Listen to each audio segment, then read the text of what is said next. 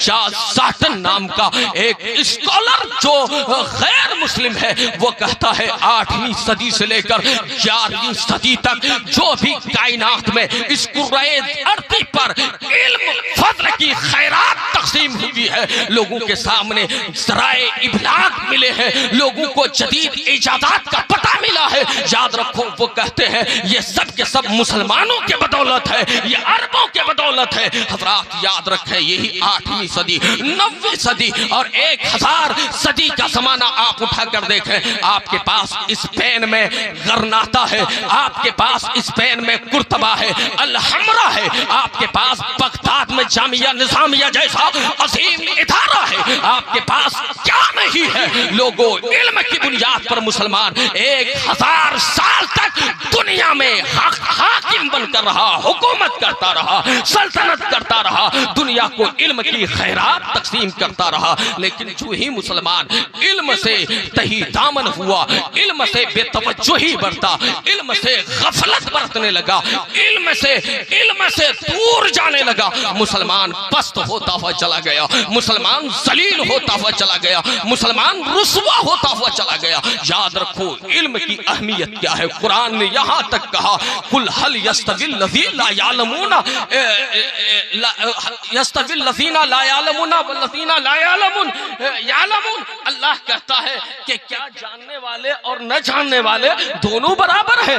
علم کی اہمیت یہ ہے کہ جو جانکار ہے اور جو نہیں جانتا دونوں برابر نہیں ہے۔ میں آپ کو ایک ایگزامپل کے ذریعے بتاؤں میرے بھائی، آپ مثال کے ذریعے سے سمجھنے کی کوشش کریں۔ انسان جسم روح کے مجموعے کا نام ہے۔ یہ مفتی صاحب قبلہ، ادھر مفتی صاحب قبلہ، یہ علماء آپ کو بتائیں گے۔ یہ حضرت مولانا مفتی شاداب صاحب بھی ادھر بیٹھے ہیں، مفتی صلاح الدین صاحب آپ ادھر بیٹھے ہیں۔ آپ ان سے کہیں گے انسان کی تعریف کیا ہے، یہ آپ کو کہیں گے انسان حیوان ناطق کو کہتے ہیں۔ کسے کہتے ہیں؟ حیوان ناطق کو کہتے ہیں۔ ہاں یہ منطقی تعریف ہے کہ انسان حیوان ناطق ہے، انسان بولنے والا جانور ہے، لیکن انسان جسم روح کے مجموعے کا نام ہے۔ کیا ہے؟ ایک جسم ہے، ایک روح ہے۔ حضرات جب تک جسم میں روح ہے تب تک جسم سلامت ہے، اور روح نکل گئی تو جسم کی کوئی قیمت نہیں۔ آپ خود قبرستان جا کر قبر کھودنے کے بعد اس جسم کو مٹی کے نیچے دبانے میں تاخیر نہیں کرتے، آپ دبا دیتے ہیں۔ میں آپ سے پوچھنا چاہتا ہوں یہ جسم بیمار ہوتا ہے نا میرے بھائی، جسم بیمار ہوتا ہے نا، جسم کو کبھی کورونا لاحق ہو جائے، جسم ایڈز کا شکار ہوتا ہے، جسم کینسر کا شکار ہوتا ہے، جسم میں 1000 اقسام کی بیماریاں آج دنیا میں پیدا ہو گئی ہے، 1000 طرح کی بیماریاں لاحق ہوتی ہے، جسم مفلوج ہو جاتا ہے، جسم ناکارہ ہو جاتا ہے، آپ اس کا علاج کرواتے ہو۔ یاد رکھیں میرے پیارے، جسم کی بیماری یہ ہے کہ جسم کو کینسر ہو جائے، جسم کو ایڈز لاحق ہو جائے، جسم کو اور کوئی مرض مہلک لاحق ہو جائے، وہی روح بھی بیمار ہوتی ہے۔ اور روح کی سب سے بڑی بیماری کیا ہے؟ تو میں آپ سے بتانا چاہوں گا روح کی سب سے بڑی بیماری جہالت ہے، اس لیے کہ جب روح جاہل ہوگی، جہالت کی بیماری میں کفر اپنی جگہ بنائے گا، شرک انسان مشرک بنتا ہوا نظر آئے گا، انسان مرتد بنتا ہوا نظر آئے گا۔ مطلب یہ ہے کہ روح کا علاج کرنا ہے تو آپ علم حاصل کریں، اور علم کی اہمیت رسول گرامی وقار نے ارشاد فرمایا، حضور فرماتے ہیں طلب العلم فریضۃ علی کل مسلم، او کما قال نبی علیہ السلام، نبی فرماتے ہیں علم کا طلب کرنا ہر مسلمان مرد پر بھی فرض ہے، عورت پر بھی فرض ہے۔ ہمارے علماء کہتے ہیں، محدثین مفسرین نے لکھا ہے کہ کون سے علوم مراد ہیں، تو کہتے ہیں سب سے پہلے اعتقادیات کا علم ہے، یعنی آپ کا عقیدہ کیسا ہونا چاہیے، آپ کا نظریہ کیسا ہونا چاہیے خدا کے تعلق سے، مصطفیٰ کے تعلق سے، اسلام کے تعلق سے، مسلمان تمہارا عقیدہ کیسا ہونا چاہیے۔ حضرات یہ عقیدہ سیکھنا، علم سیکھنا، اس لیے کہ خدا کو مان لینا کافی نہیں ہے۔ یہ مفتی صاحب نے مناظرہ کیا، بہت اچھی بات ہے، قابل مبارک بات ہے، لیکن خدا کو ماننے کے ساتھ یہ بھی ماننا ضروری ہے کہ ہمارا خدا پاک ہے اور بے عیب ہے۔ حضرات بعض لوگ لوگوں نے خدا کو تو مانا لیکن ماننے کے ساتھ ساتھ یہ بھی الزام رکھا کہ خدا جھوٹ بول سکتا ہے، خدا جھوٹ بول سکتا ہے معاذ اللہ۔ لیکن سنیو، تمہارا ہمارا خدا وہ ہے جو موجود تھا، موجود ہے اور موجود رہے گا۔ اس کی ذات واجب الوجود ہے، قدیم ہے، وہ حادث نہیں ہے، اور وہ تمام عیب سے پاک ہے، نقائص سے پاک ہے۔ خدا جھوٹ نہیں بول سکتا، یہ خدا کے لیے محالات میں سے ہے۔ اللہ نے اپنی ذات کے لیے بعض چیزیں محال کر لی ہے، انہی میں سے یہ بھی ہے کہ اللہ جھوٹ نہیں بول سکتا ہے، اللہ جھوٹا نہیں ہو سکتا ہے۔ حضرات اعلی حضرت فرماتے ہیں مگر خدا پہ جو دھبا دروغ کا تھوپا، یہ کس لعین کی غلامی کا داغ لے کے چلے۔ پڑی ہے عادت اندھے کو شوربے ہی سے کھانے کی، بٹیر ہاتھ نہ آئے تو زاگ لے کے چلے، بٹیر ہاتھ نہ آئے تو زاگ لے کر چلے۔ حضرات خدا موجود تھا، سب سے پہلے یہ عقیدہ بنانا ہوگا ہمارا خدا ایک ہے، اللہ احد، اللہ قل هو اللہ احد، اللہ الصمد، لم یلد ولم یولد۔ مطلب یہ ہے ہمارا خدا وہ ہے جو بے نیاز ہے، نہ وہ کسی کی اولاد ہے نہ اس کی کوئی اولاد ہے، اور اس کائنات کی کوئی بھی چیز اس کے ہمسر ہونے کی طاقت نہیں رکھ سکتی ہے، برابری کا دعویٰ نہیں کر سکتی ہے۔ حضرات ہمارا خدا وہ پاورفل خدا ہے، اس نے کن کہا تو کائنات وجود میں آ گئی، ہم وجود میں آ گئے، تم وجود میں آ گئے، یہ سارا نظام ہستی وہی چلا رہا ہے۔ لیکن لوگ کہتے ہیں خدا جب نظام کائنات چلا رہا ہے، خدا بندوں سے پیار فرمانے والا ہے، وہ قادر مطلق ہے، پھر ظلم کیوں ہوتا ہے، پھر جبر کیوں ہوتا ہے، پھر جگہ جگہ پہ حادثات کیوں ہوتے ہیں؟ تو یاد رکھیں خدا نے آپ کو دارالامتحان میں بھیجا ہے۔ کہاں بھیجا ہے؟ یہ دنیا دارالامتحان ہے، دارالاسباب ہے، اور اللہ نے آپ کو فری ول دے کر بھیجا ہے، اختیار دے کر بھیجا ہے، قدرت دے کر بھیجا ہے۔ اللہ تعالیٰ نے آپ کو مجبور محض پیدا نہیں کیا۔ یاد رکھیں آج اگر غازہ میں وہ اسلام کے شہزادے شہید ہو رہے ہیں، چھوٹے چھوٹے بچے جامِ شہادت نوش کر رہے ہیں، تو لوگوں وہ ہمیں ایک طرف یہ پیغام دے رہے ہیں کہ لوگوں ایمان ہماری طرح مضبوط کرو، عقیدہ ہماری طرح مضبوط کرو، جان چلی جائے لیکن دین کا سودا نہ ہو پائے، ایمان کی روح نہ جا پائے۔ جہاں وہ یہ پیغام دے رہے ہیں وہی حضرات میں آپ کو بتانا چاہتا ہوں، اگر کوئی خدا کو مرید الزام ٹھہرائے کہ خدا انہیں کیوں نہیں بچاتا، تو آپ یہ پیغام دے دیں خدا نے انسان کو مجبور محض نہیں بنایا، فری ول دے کر بھیجا، اختیار دے کر بھیجا۔ جو کچھ فلسطین اور غازہ میں ہو رہا ہے یہ آزادی کا غلط فائدہ اسرائیلی گنڈے اٹھا رہے ہیں، یہ ناجائز اولاد ہے، اس فری ول کا ناجائز فائدہ اٹھا رہے ہیں اور غلط استعمال کر رہے ہیں۔ لوگوں خدا نے ہمیں اختیار دیا، ابھی ہم یہاں جلسے میں نہ آ کر اگر چوری کرنے کے لیے چلے جاتے، ڈاکہ زنی کرنے کے لیے چلے جاتے، خدا نے آپ کو اختیار دے کر بھیجا۔ آپ کوئی دینی کام نہ کر کے ابھی شراب کے نشے میں مست ہوتے تو لوگوں کیا خدا ذمہ دار ہے؟ نہیں نہیں، خدا نے تو بتا دیا ہے یہ غلط ہے، یہ صحیح ہے، اور ہم نے تمہیں مجبور محض بھی نہیں بنایا اور مختار کل بھی نہیں بنایا۔ ہاں تمہیں ہم نے آزادی دی ہے، لیکن اس آزادی کا استعمال درست طریقے سے کرنا، صحیح طریقے سے صحیح وے پر کرنا۔ اگر اس آزادی کا صحیح استعمال تم کرو گے تو بدلے میں خدا تمہیں جنت عطا کروں گا، اور غلط استعمال کرو گے تو جہنم تمہارے انتظار میں ہے، پھر جہنم۔ نعرہ تکبیر، نعرہ رسالت، علماء اہل سنت، مسلک اعلی حضرت فیضان سرکار مخدوم پاک، دشتی دستار بندی، قرآن پیغام قرآن کانفرنس، عظمت قرآن کانفرنس، جملہ علماء اہل سنت، سامعین اہل سنت، سبحان اللہ سبحان اللہ۔ تو میرے پیارے خدا مختار کل قادر مطلق ہے، وہ چاہے تو روک دے لیکن خدا کبھی کبھی ڈھیل دیتا ہے، ڈھیل دیتا ہے۔ اس لیے ظالموں کی ترقی دیکھ کر گھبرانا نہیں ہے کہ یہ یہ ظالم ہے، جابر ہے، فاسق ہے، فاجر ہے، حلال و حرام کو نہیں سمجھتا، لیکن زمانے میں ترقی کر رہا ہے۔ یاد رکھو یہ دنیا چند کی چاندنی ہے، انسان کی سانس کب رک جائے، دم گھٹنے لگے، انسان کی روح پرواز کر جائے، یاد رکھیں اعلیٰ حضرت ایک موقع سے کہا ظالم ظلم کرتا ہے، اندھیرا گھر، اکیلی جان، دم گھٹتا، دل اکتاتا، خدا کو یاد کر پیارے، وہ ساتھ آنے والی ہے۔ ذرا اس لمحے کو یاد کرو، تمہیں سمجھ میں آئے گا۔ حضرات بہرحال عقیدے کا علم ہونا چاہیے، رسول پاک کی رسالت کا علم ہونا چاہیے۔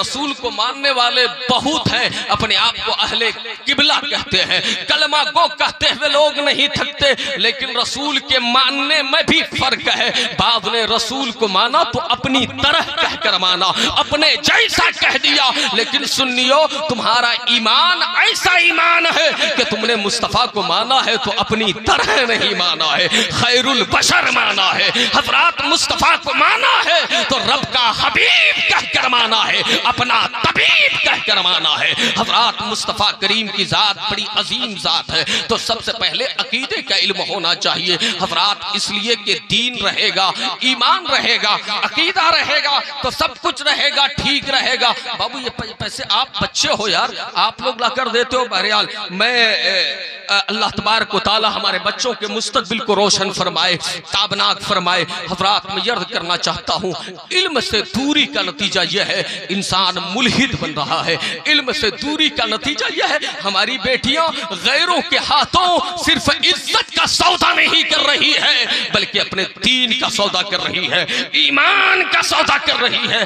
آئے دن آپ نے سوشل میڈیا پہ دیکھا ہوگا کہ کوئی بھی بیٹی اپنے گھر سے باہر نکلی اور کسی غیر مسلم کے فریب کا شکار ہو کر دام تصویر میں آ کر اپنے گھر کی عزت بھی اچھال گئی اور دین و ایمان سے بھی ہاتھ دھو بیٹھی۔ یاد رکھو لوگو، اگر آپ کے پاس دین کا علم نہیں ہوگا تو آپ کو یہ نہیں سمجھ میں آئے گا۔ اگر اپنی بیٹیوں کو ہم بچپن ہی میں سمجھا دیں، میری بیٹیاں اپنی بہنوں کو ہم سمجھا دیں تمہارے لیے سب سے قیمتی سرمایہ تمہارا دین ہے، ایمان ہے، ان کا عقیدہ ان کی گھٹی میں پلا دیں، میں یقین کے ساتھ کہتا ہوں کہ بہنیں اور بیٹیاں فاقہ کر تو لے گی لیکن عزت کا سودا نہیں کرے گی، دین کا سودا نہیں کرے گی، ایمان کا سودا نہیں کرے گی۔ اس لیے گارجین جو پیرنٹس ہیں، ذمہ دار ہیں، انہیں توجہ دینی چاہیے کہ ہمارے بچے کیا کر رہے ہیں۔ حضرات تم ہو، ہم ہیں، سب ہیں۔ میں آپ سے ایک بات پوچھنا چاہتا ہوں،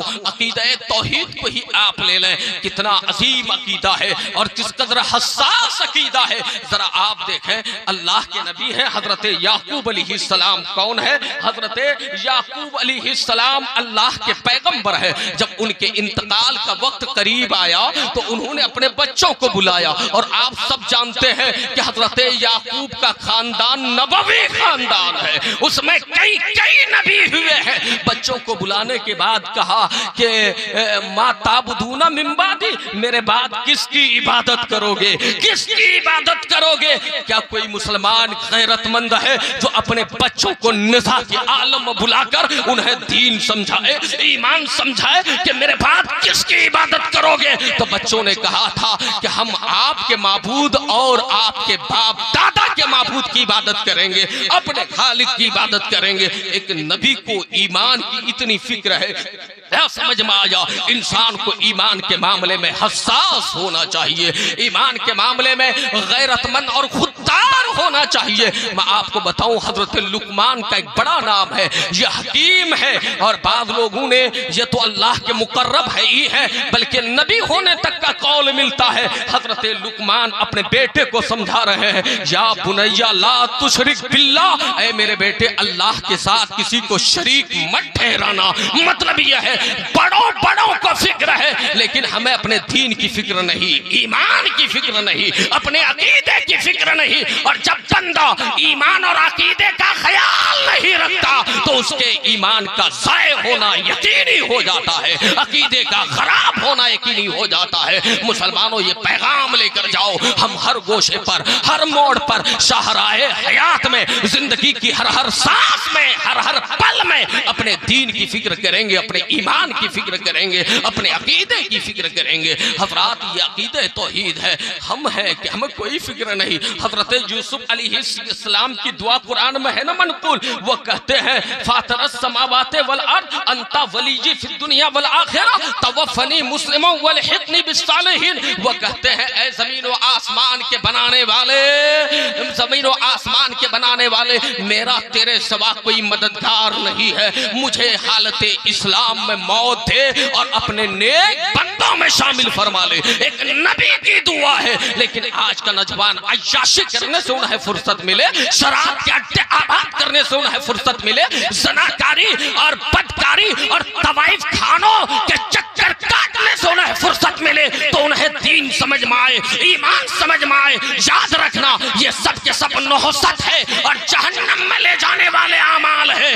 یاد رکھو اگر تمہیں ان چیزوں سے کوئی چیز بچا سکتی ہے تو وہ تعلیم ہے، وہ علم مصطفیٰ ہے، وہ دین مصطفیٰ ہے، وہ قرآن ہے اور وہ مصطفیٰ کی حدیث۔ اس لیے لوگوں بہت اچھے، زندہ باد، نعرہ تکبیر، نعرہ رسالت، عظمت قرآن کانفرنس، مذہب اسلام، عظمت اسلام، رفعت اسلام، بلندی اسلام، نعرہ تکبیر، نعرہ رسالت۔ سب سے پہلے انسان عقیدے کا علم سیکھے، پھر عبادات، اوامر و نواہی کو جانے۔ کیا؟ اوامر و منہیات و منکرات کو جانے۔ اللہ نے کن چیزوں سے روکا ہے، نماز کیسے پڑھنی چاہیے، انسان کی تخلیق کا مقصد اور غایت کیا ہے، یہی ہے نا وما خلقت الجن والانس الا لیعبدون۔ ہم نے جن اور انسان کو اپنی عبادت کے لیے پیدا فرمایا، خدا کہتا ہے، لیکن یہ عبادت ہوگی کیسے، یہ عبادت ہوگی کیسے؟ گاڑی تو ہے لیکن گاڑی چلے گی کیسے، گاڑی چلے گی کیسے؟ تو مسلمانوں عبادت جیسے گاڑی چلے گی تو ڈرائیور سے اور پیٹرول سے آگے بڑھے گی، ایسے ہی عبادت ہوگی تو عبادت قرآن سے ہوگی، مصطفیٰ کی حدیث سے ہوگی، علم سے عبادت ہوگی۔ اس لیے مسلمانوں پہلے علم حاصل کرو، اور رسول پاک نے تو تمہیں ترغیب دیتے ہوئے، شوق دلاتے ہوئے فرمایا اطلب العلم ولو بالسین، علم حاصل کرو چاہے تمہیں چین جانا پڑے، علم سیکھو اگرچہ تمہیں امریکہ جانا پڑے، علم حاصل کرو اگر تمہیں برطانیہ جانا پڑے، علم حاصل کرو اگر تمہیں جاپان جانا پڑے، علم حاصل کرو اگر تمہیں بغداد جانا پڑے۔ کیا مطلب ہے؟ علم کی اہمیت یہ ہے، اور رسول پاک نے یہ مجزہ بھی سنایا، نبی فرماتے ہیں من خرج فی طلب العلم فہو فی سبیل اللہ حتی یرجع۔ حضور فرماتے ہیں کہ جو دین کا علم سیکھنے کے لیے گھر سے نکلتا ہے تو وہ اللہ کی راہ میں ہوتا ہے، اللہ کی راہ میں ہوتا ہے، یہاں تک کہ گھر لوٹ آئے، واپسی ہو جائے۔ علماء لکھتے ہیں اللہ کی راہ میں کیا مطلب؟ وہ جہاد کی منزل میں رہتا ہے، جہاد کے سفر میں رہتا ہے۔ علماء لکھتے ہیں اللہ کی راہ میں رہنے کا کیا مطلب؟ مطلب یہ ہے وہ جنت کے سفر میں رہتا ہے، جنت کے راستے میں رہتا ہے جب بندہ حصول علم کے لیے گھر سے نکلتا ہے۔ حضرات علم کی یہ اہمیت ہے، حضرات اس لیے تو نبی فرماتے ہیں من سلکا طریقا یلتمس فیہ علما سہل اللہ بہ طریقا الی الجنہ۔ حضور فرماتے ہیں جو علم کی تلاش میں راستہ طے کرتا ہے، راستے میں نکلتا ہے، اللہ تعالیٰ اس بندے کے لیے جنت کا راستہ آسان فرما دیتا ہے، جنت کا راستہ آسان فرما دیتا ہے۔ یہ علم کی اہمیت ہے۔ علم کی اہمیت آپ سمجھنا چاہتے ہیں، جب بندہ علم حاصل کرتا ہے تو قرآن کہتا ہے یرفع اللہ الذین آمنوا منکم والذین اوتوا العلم درجات۔ اللہ علم و ایمان والوں کا درجہ بڑھاتا ہے اور علم والوں کا درجہ بڑھاتا ہے۔ علم کی اہمیت یہ ہے جب بندہ علم حاصل کرتا ہے تو قرآن کہتا ہے انما یخشی اللہ من عبادہ العلماء۔ ارے اللہ کے بندوں میں وہی ڈرتے ہیں اپنے رب سے جن کے سینوں میں علم ہوتا ہے، جن کے پاس علم کی روشنی ہوتی ہے، علم کا نور ہوتا ہے۔ حضرات جب علم کا نور ہوگا تو اللہ کی خشیت کے جلوے ہوں گے، جب علم کا نور ہوگا تو بندہ عبادت سلیقے سے کرے گا، لیکن علم کا نور نہ ہو تو اس بے علم کی مثال میں آپ سے عرض کر دوں، بے علم اندھا ہے، بے علم نابینا ہے، بے علم